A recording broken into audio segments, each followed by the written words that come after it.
everybody really was in Bragg's band in some way, because everyone in our little community all played together and drank beer together and had a good time and stuff. Bragg had a show planned at the Rookery. He left Macon to go to Los Angeles, and then they were killed en route to Texas, in a motor vehicle accident. When they died, a bunch of us got together and decided to play the show anyway, kind of in his memory. And they dubbed it Bragg Jam. I mean, there was no longer Bragg's Bragg in the Buckley, so it was just so sweet. It was kind of a strange thing to hear at first, such a name, but it really caught on for them. We decided to make it a memorial show and invite other bands to come in, and that's how it started. So then the next year they wanted to do it for an anniversary, and we went back to the Rookery. The first two I put together with some help from musicians that all played for free. And during the first 4 years, it was just at the Rookery. Russell founded Bragg Jam, started it and ran it the first 2 years. I took over the second 2 years. John Harrison expanded it. Johnny called Kirby and myself and said, I want to do it. And then it just grew into this thing, that we have now. It's a tribute to all three of us and all the volunteers and everyone else who's worked so hard for it. I've worked with the volunteers for the last 4 years, and it is one of the most difficult things to do because you've got people all over town changing out shifts. You have to get a lot of people trained, and this year, Julie organized over 75 volunteers. And we knew we would get people, not always as old as we are in our age group, but mature people who would be happy to work outside, and that was the fun of it, seeing so many people we knew whose kids were really partying hardy or playing. And then we were all just there together. That was really fun. Bragg Jam's my annual stay up late night. And it takes me a couple of days to get over it, but it was worth it.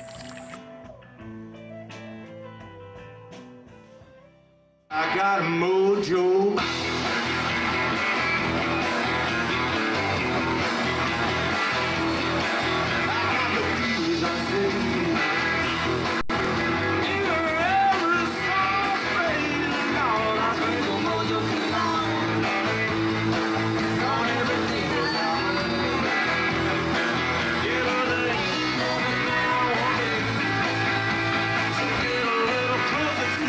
I got a mojo.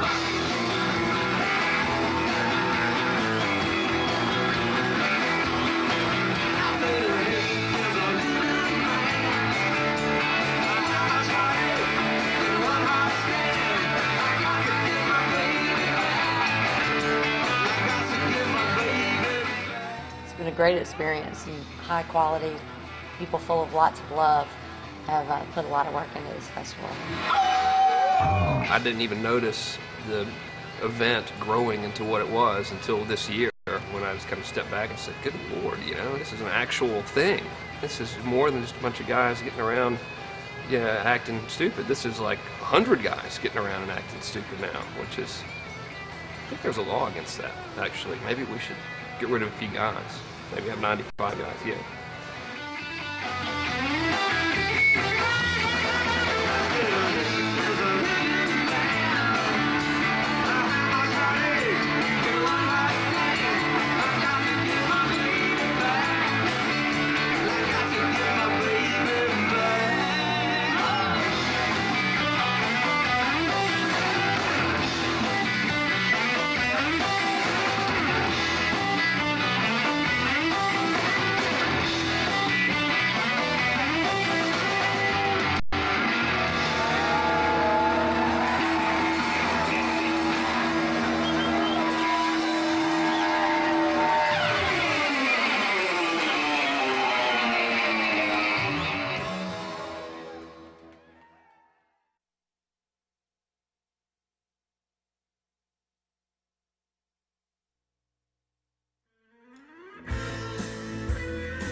Brax and Tate were really, really good friends of mine for years.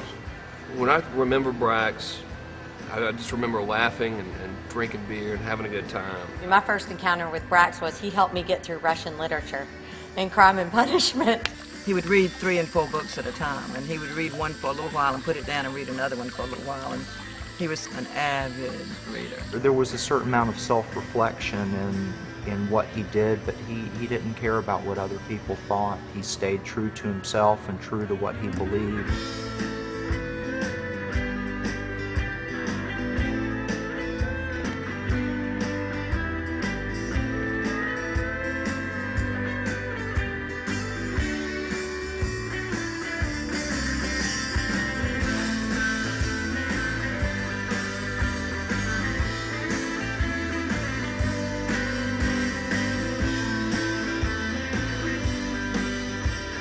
Brax was brilliant. He wrote songs and played guitar and was a musician, but more than that, he was a writer and a poet.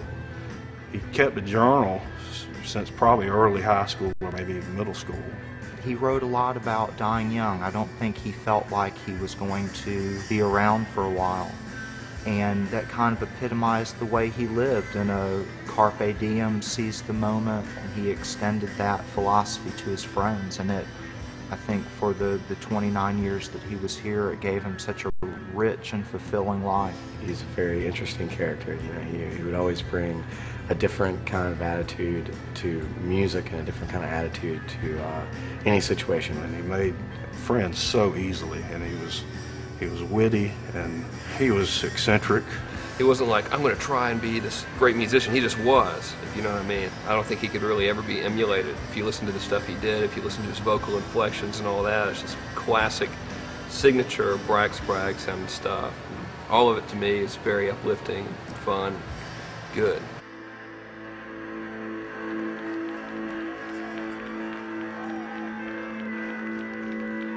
Thank you, folks. This is kind of a slow one.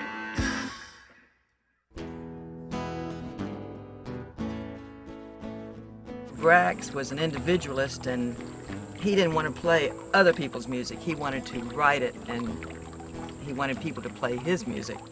And Taylor had the discipline that he really liked to play classical music well.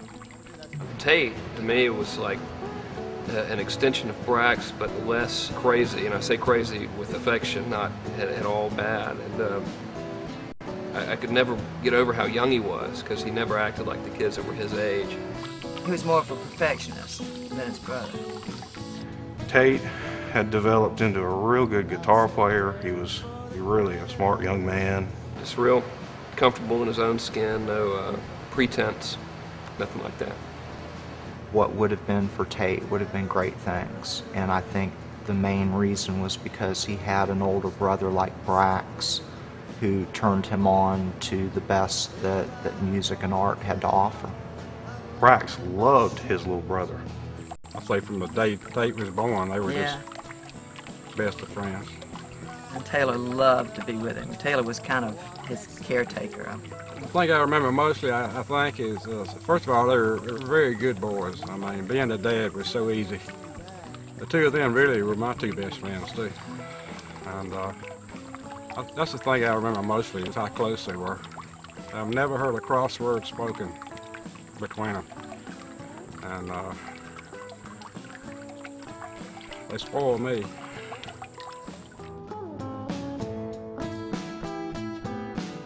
I'll write a letter to the editor. He's always ready with the register.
This is the first year that Bragg Jam Incorporated is a 501c3, and it is the beginning year of the foundation, as it is, and growing beyond just a music festival. Now we're going to actually be incorporated and responsible to the government for all kinds of fun stuff. Right now, it has exceeded my expectations. Just the amount of publicity that it's received in the community, all that it does for the community. Braxton Tate loved the river, and Julie Bragg and all of their friends and the rest of the family made a decision at the first Bragg Jam that all the money would go to the Okmulgee Heritage Greenway, which it was called at the time, project. So many people made wonderful donations, and they went into a foundation in the boys' memory specifically for that purpose. The first Bragg Jam, July the 23rd of '99, Taylor's young friends who couldn't go in and drink and sold T-shirts and took up donations outside of the rookery. It was just quite an enterprise, and everybody had a part in it. The place was overflowing, but that's how that began. And that was years before they broke ground. So money's always gone to the trail, and now over the last 2 years we've gotten about 3 miles of trail down, and we've gotten our master plan complete, which is about 16 miles of trail from the Okmulgee National Monument to the Waterworks Park near the Pierce Avenue exit. People's hearts and spirits have fueled enthusiasm for the trail more than our money could have helped, whatever they've gotten. And there will be a memorial in memory of the boys down there. It's not only connecting places, but it's connecting people, and it's building community. And so I can't think of anything better for the Bragg Jam proceeds to benefit the Okmulgee Heritage Trail.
When you look at the past with Macon, you just see amazing music. And that music started, in places like the Hummingbird, in places like the Rookery, with bands like Brax and his friends getting together and just, starting off some great music. As the town has grown, and as Bragg Jam grew, and let people know that people are interested in music again here in Macon, that we've seen more live music venues open. For the first time in a long time, I think Macon has got a lot of hope. I think part of it for me is about allowing Macon to live up to its reputation music-wise. I mean, we've, so identified across the world really as a music city with all our music heritage with Otis Redding and the Allman Brothers and Little Richard. What Bragg Jam does is it brings musicians from all over the local area and national area and just builds on that history. Not only what's happened in the past, but it's building what's happening in the future.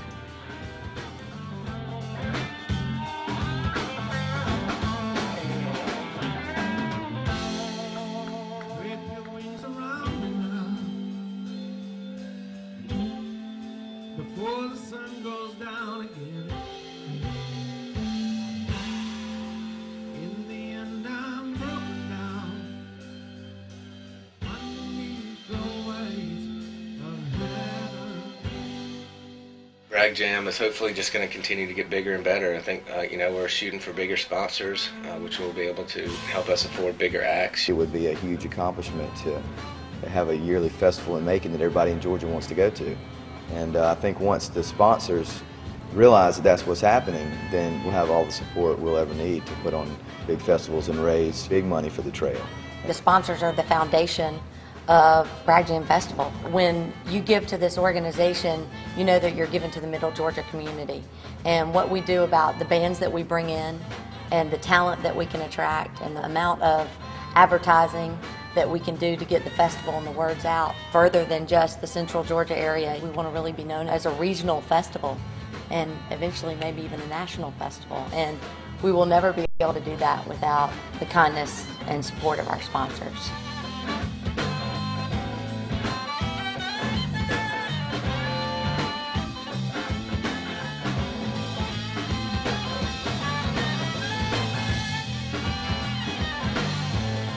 When you come to Bragg Jam, you're going to have to decide whether you're going to go see Billy Joe Shaver or Southern Culture on the Skids, because they're all playing and it's just total chaos. And that's the beauty of Bragg Jam. So we try to make it unique, we try to make it eccentric, and we try to make it as diverse as we can and just create an atmosphere like a circus. Brad Evans and Wes Griffith, they really know their music, so we really count on them because Julie and I, we've never heard most of those bands before.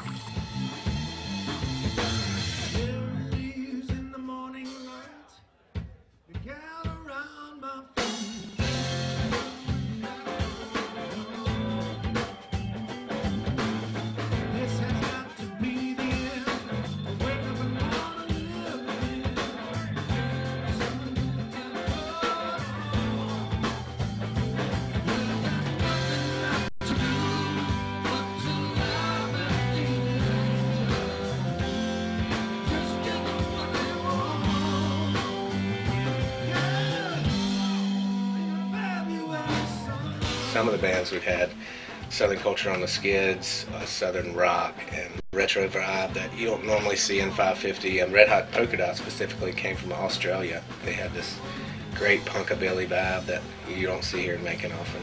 Of course, Billy Joe Shaver, he's been a hero of ours forever, so to have him come down was really big. And this is the first time he'd been back in Macon since, and he told me this since I think he was in jail with Dickie Betts here.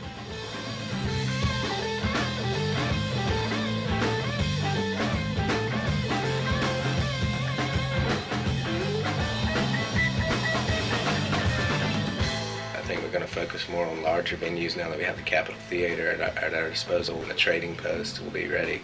So I think we're going to have a lot bigger venues where you can we're going to be able to afford to put bigger acts in there. It's going to be a lot more centrally located, and I think it's going to be a lot easier to go see everyone you want to go see.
watching her when she goes. You know, they love to see their friends still friends with each other and showing some benefit of having known them.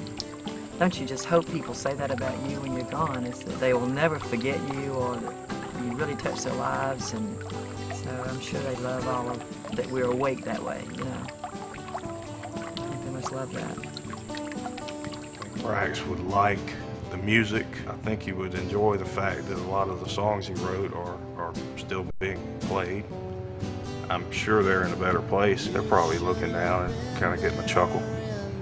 The focus on music and the focus on having a good time and good old-fashioned all-American debauchery certainly does remind me of Bragg. I mean, Bragg is the only guy that I've ever known to be thrown out of a parking lot before even getting out of the car. You've got to be a professional to do that.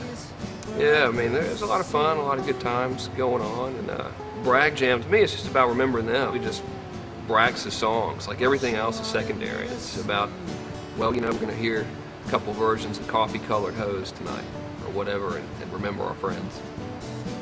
To see it bring so much joy, you know, it's gone way beyond the joy it brought to us, the bittersweet joy of being together with your friends. For me personally, I think it will always be about Bragg and Tate. This is keeping their memory alive. Oh, I suppose she only knows whatever she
story I could tell.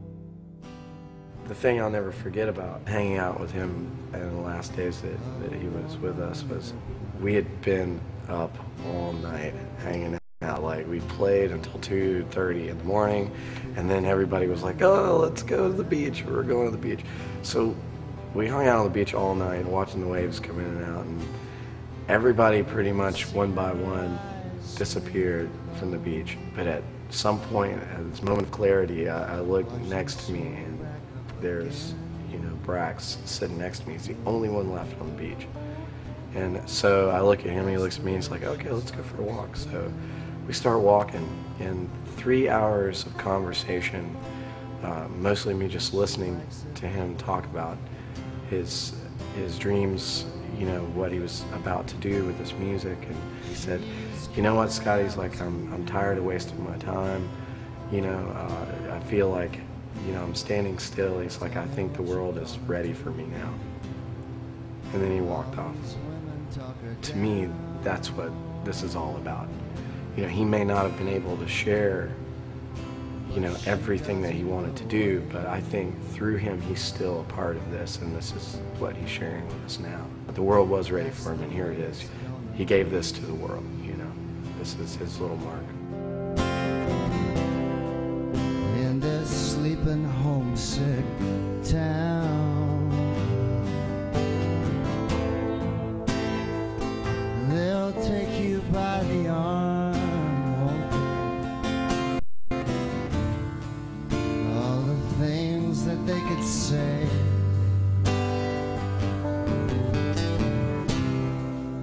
but it doesn't keep you warm.